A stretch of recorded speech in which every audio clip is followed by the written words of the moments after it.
Salut les gars, alors voilà, je vais vous faire une petite vidéo parce qu'on m'a beaucoup demandé comment j'avais fait ma voiture FPV. Eh bien, je vais vous expliquer ça. Déjà, je vous présente la voiture, hein. La voiture, c'est une ZD DBX10 que j'ai acheté sur Banggood. Je l'ai acheté, alors c'est le modèle brushless, hein, c'est le modèle sans charbon, donc il est un peu plus cher que le modèle avec charbon.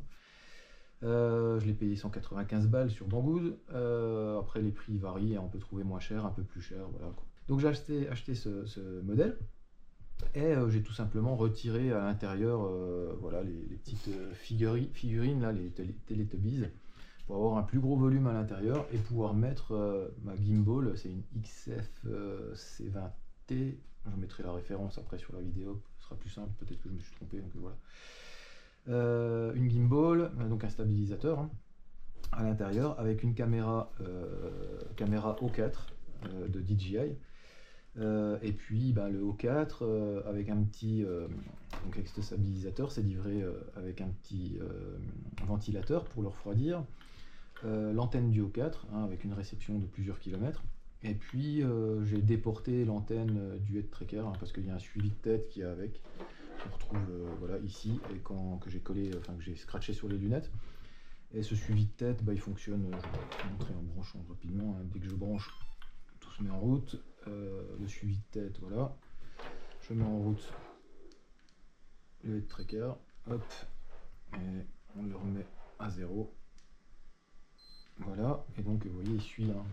Donc c'est vraiment super immersif, vraiment super sympa. Bon, ça fonctionne aussi sans, donc là, dans ce cas-là, le stabilisateur, il se fixe comme ça, il y a juste une petite stabilisation pour que ça vibre moins. Mais effectivement, quand on roule, on n'a pas ces vibrations, quoi.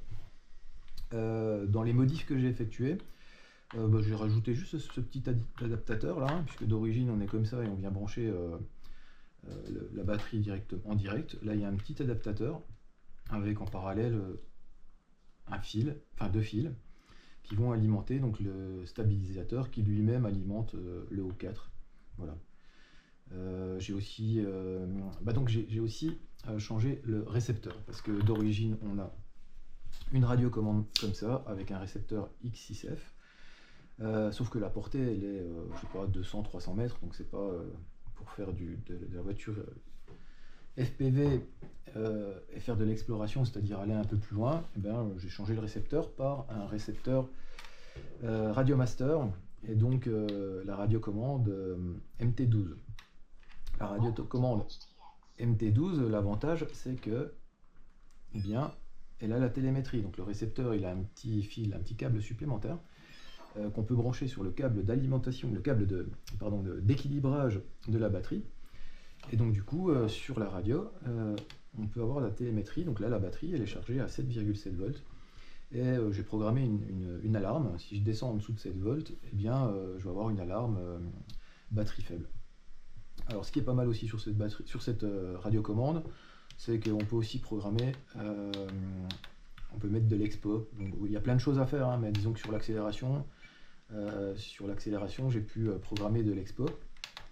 On a aussi de l'expo au freinage, en tout cas sur la marche arrière, et donc au freinage, ça permet de ne pas bloquer les roues, parce que d'origine c'est du on-off, hein. Vous freinez, les roues elles bloquent et elles dérapent. Donc avec l'expo, ça permet d'être plus progressif. Et pareil sur l'accélération, j'ai une expo pour une accélération plus progressive et contrôlée. Ce qui est bien sur cette radio aussi, c'est qu'on peut faire cette courbe, on peut mettre de l'expo différente, soit à l'accélération, soit au freinage. On peut avoir une courbe complètement différente. Ça c'est pas mal. Bon là j'ai mis la même chose pour simplifier, et ça me convient très bien, quoi. Voilà, l'avantage aussi c'est que c'est un protocole ELRS, et donc là c'est plusieurs kilomètres, je crois que c'est 4 km sur ce module là. Donc c'est largement suffisant pour aller faire de l'exploration. Généralement je suis pas embêté, et c'est plutôt au niveau de la caméra O4, puisque c'est une caméra O4 Lite, donc d'une puissance de 700 milliwatts max. Et donc effectivement quand on passe derrière les maisons, derrière les murets, derrière les arbres, on perd assez rapidement le retour vidéo.